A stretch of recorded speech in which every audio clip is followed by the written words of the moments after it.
আপনি কি জানেন প্রতিদিন আমাদের এই পৃথিবী নামক গ্রহটি 20,000 বার কেঁপে ওঠে, যেগুলোর বেশিরভাগই আমরা অনুভবই করতে পারি না।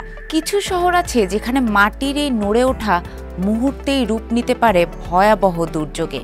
ইতিহাস, ভূতাত্ত্বিক গঠন আর নগর পরিকল্পনার ব্যর্থতা মিলিয়ে এসব শহর দাঁড়িয়ে আছে সিসমিক টাইম বোমার ওপর। We're following the breaking news of a massive 8.8 magnitude earthquake. Powerful earthquake still climbing. And tonight the government Tehran, ইরানের রাজধানী, যেখানে একটি মাঝারি মাত্রার ভূমিকম্প শহরের অর্ধেককে ধ্বংস করে দিতে পারে। ইতিহাস সাক্ষী একাধিকবার এই শহর কেঁপে উঠে ধ্বংসস্তূপে পরিণত হয়েছে। অথচ আজও 9 মিলিয়নের বেশি মানুষ সেখানে বাস করছে, এটা জেনেও যে বিপদ যে কোনো সময় আসতে পারে। কাঠমান্ডু, নেপালের হৃদয়ে হিমালয়ের পাদদেশে দাঁড়িয়ে আছে ভয়াবহ ঝুঁকির সামনে। 2015 সালের ভূমিকম্পে অগণিত প্রাচীন মন্দির ও স্থাপনা মাটিতে মিশে গিয়েছিল, কিন্তু ভূতত্ত্ববিদরা সতর্ক করছেন এর চেয়েও বড় ধ্বংসযজ্ঞ এখনো বাকি। ভূপ্রকৃতির বিন্যাস এখানে নতুন করে চাপ জমাচ্ছে, যা একদিন মুক্তি পেলে পুরো শহরকে ধ্বংসস্তূপে পরিণত করতে পারে। করাচি, পাকিস্তানের ব্যস্ততম বন্দরনগরী। হয়তো অনেকে ভাবেনি না যে এটি ভূমিকম্পের ঝুঁকিতে রয়েছে, কিন্তু শহরটির কাছে রয়েছে মাকরান সাবডাকশন জোন, যা 1945 সালে ভয়ঙ্কর ভূমিকম্প ও সুনামির জন্ম দিয়েছিল। আজও এই ঝুঁকি রয়ে গেছে, বিশেষ করে এখানে অসংখ্য দুর্বল বহুতল ভবন দাঁড়িয়ে আছে বিপদের মুখে।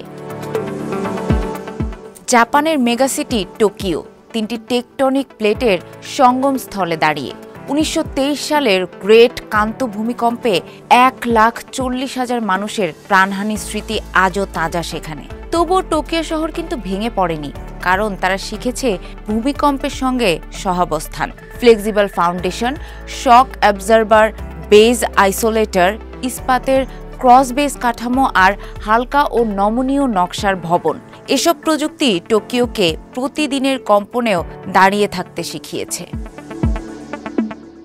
ভূমিকম্পের ঝুঁকিতে থাকা শীর্ষ শহরগুলোর অন্যতম বাংলাদেশের রাজধানী ঢাকা। প্রায় 2 কোটি মানুষের শহরটি ভারতীয়, ইউরেশিয়ান ও বার্মিজ টেকটনিক প্লেটের মিলনস্থলে অবস্থিত। গবেষকরা সম্প্রতি এর ভেতর একটি লকড ফল্ট শনাক্ত করেছেন, যেখানে শত শত বছর ধরে চাপ জমে আছে। যদি এক মুহূর্তে এই চাপ মুক্তি পায়, তবে তা হতে পারে ইতিহাসের অন্যতম ভয়াবহ ভূমিকম্প। এর সঙ্গে যুক্ত হয়েছে অসংখ্য বহুতল ভবন, যেগুলোর নির্মাণ নিয়ে রয়েছে নানা প্রশ্ন। একটির পর একটি সিসমিক ঝুঁকি একত্র হয়ে ঢাকাকে করে তুলেছে বিশ্বের সবচেয়ে বিপজ্জনক ভূমিকম্প প্রবণ শহরগুলোর একটি। এ তালিকায় আরও রয়েছে Beirut, New Delhi, Jakarta, Manila, Los Angeles, Quito, Istanbul, Lima এবং মেক্সিকো সিটি। বিশ্বের এই শহরগুলোতে ঝুঁকি শুধু প্রাকৃতিক নয়, মানুষের অব্যবস্থাপনা, অপরিকল্পিত নগরায়ন আর অবহেলায় অনেক অংশে বিপদ বাড়িয়েছে। তবে উদাহরণ আছে। টোকিও দেখিয়েছে প্রাকৃতিক দুর্যোগ ঠেকানো না গেলেও প্রস্তুতি, প্রযুক্তি আর পরিকল্পনা দিয়ে তার ক্ষতি কমানো যায়। ভূমিকম্প জাপানে নিত্যদিনের বিষয়, তবু আকাশচুম্বী ভবনগুলো নিয়ে জাপান টিকে আছে কারণ তারা ভূমিকম্পের ঝুঁকি মাথায় রেখেই শহর নির্মাণের এক দৃষ্টান্ত সৃষ্টি করেছে। জাপানের প্রকৌশলীরা ভবনগুলো নির্মাণ করেন ফ্লেক্সিবল ফাউন্ডেশন দিয়ে, স্তম্ভে বসান শক অবজারভার, ভিত্তিতে বসিয়ে দেন বেজ আইসোলেটর, যার ফলে মাটি কেঁপে উঠলেও ভবনগুলো নড়ে ওঠে ঠিকই, কিন্তু ভেঙে পড়ে না। বহুতল ভবনের ভেতরে ব্যবহৃত ইস্পাতের ক্রস বেস কাঠামো যে কোনো ঝাঁকুনি শোষণ করে নিতে পারে। বসবাসের জন্য তারা কাঠের বাড়িকেই প্রাধান্য দেয়।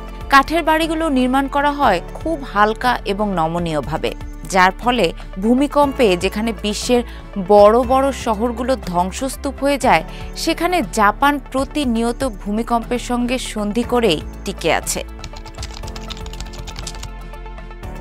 হ্যাঁ, এই পদ্ধতিতে ভবন নির্মাণ কিছুটা ব্যয়বহুল, তবে তার পরিমাণ 5 থেকে 15% বেশি নয়। অথচ এই অতিরিক্ত ব্যয় ভবনকে বছরের পর বছর টিকিয়ে রাখে। ভূমিকম্পের মতো প্রাকৃতিক দুর্যোগেও বাঁচাতে পারে অনেকগুলো প্রাণ। তাহলে কোনটা বেশি লাভজনক? আপনাদের মতামত অবশ্যই জানাতে পারেন আমাদের মন্তব্যের ঘরে।